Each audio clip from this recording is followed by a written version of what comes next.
LibertyFlames.com coverage continues here for the Flames fall football camp heading into the 2016 season. My name is Nick Pierce, visiting now with quarterbacks coach and offensive coordinator Joe Dailey after day 5 of fall camp. And Joe, it was the first day the guys were out there in full pads. Was it a good chance to see some of your quarterbacks perform out here in these situations? Yeah, kind of threw them out there in the steamer today. Got an opportunity to evaluate these guys under pressure. We had a couple plays that were live, and it was great to see those guys get in there and try to execute what we installed. This is 5 days worth of a lot of volume, and for these guys to be able to, download it, process it, and then execute it, it's been good to see. You said in the steamer. It's a hot one out here today. How did that impact things? Indeed, it did. In the sense that it's 106 on the field. I think it's 97, off the field. And so this is the first day of full pads. You're going to get a little bit of a measurement of how tough your guys are mentally and physically. And so it was a good evaluation on our guys and to see where they are in those two phases. Before we get into each quarterback individually, let's talk a little bit about you and your role, obviously now offensive coordinator here 5 days into fall camp. How much different has it been for you overseeing everything? Not much different, other than the sense that I had the major voice in the room. But once again, everyone on the offensive staff has a part in this. The difference is now that I'm coaching the guys, and I'm their play caller as well. So with that being said, they understand all the thoughts going into the game plan and each play. But for the most part, it's pretty similar to before. Watch Stefan Masha. He's the starter. He's the guy this year. He's started a couple of games already in his career. What have you seen from him to indicate that he's prepared for this opportunity? Well, his offseason preparation was phenomenal, both mentally and physically. Seeing him invest himself into this program beyond the outside hours. He'd text me or call me and say, "Hey, Coach, I got a chance to watch a couple cut-ups, study a couple plays. I like this, I like that." And so I was really, really impressed with his offseason development. What are his strengths out there as the quarterback? Obviously, he's a natural leader and a natural athlete as well.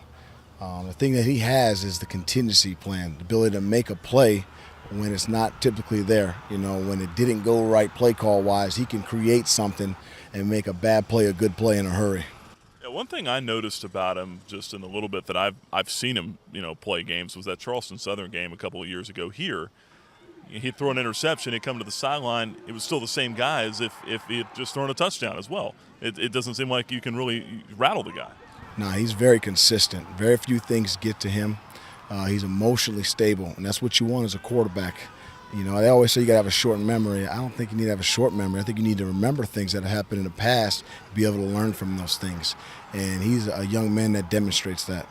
When you look at some of the other young men, Buckshot Calvert, obviously a lot of fanfare around this young freshman coming in here.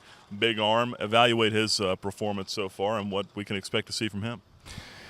I'd say this is day 5. He's had an opportunity to come in and get, introduced to the system in a hurry, because we asked all those guys to take the field knowing their stuff, and he's done a really good job in terms of his pre-practice preparation, coming out here and knowing his stuff.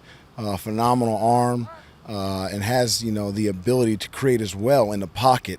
Not the same athlete as those other guys, but demonstrates the mobility needed to escape in the pocket and make a really accurate throw downfield. Rudd Urick and Spencer Jones, a couple of other freshmen. Tell us a little bit about those young men that, a couple of guys we don't really know a whole lot about yet. Well, I say this, Rudd's been here for a semester. He's going on his second semester here. So he's a little bit more comfortable than those other guys because he's already been through it. But he's starting to demonstrate a true comprehension of what we're trying to get executed. And so it's been nice to see his development from January here to August. And Spencer Jones? Spencer Jones, a young man that just joined us as well from Tennessee. A phenomenal athlete, a true dual-threat athlete, and a phenomenal kid. And so far, he's put together a nice little camp. Lastly, what will go into the evaluation as far as the backup quarterback for Stefan, the second stringer? Well, I'd say this. It's not so much a competition amongst each other. It's more so with themselves. And the guy that is a starter and then the backup demonstrates the ability to execute our plays the best. Not who has the best talent, whose arm is stronger, who's faster. It's about who knows their assignment, understands what's trying to get accomplished, and executes. Joe, appreciate the time. Go in there and get cool.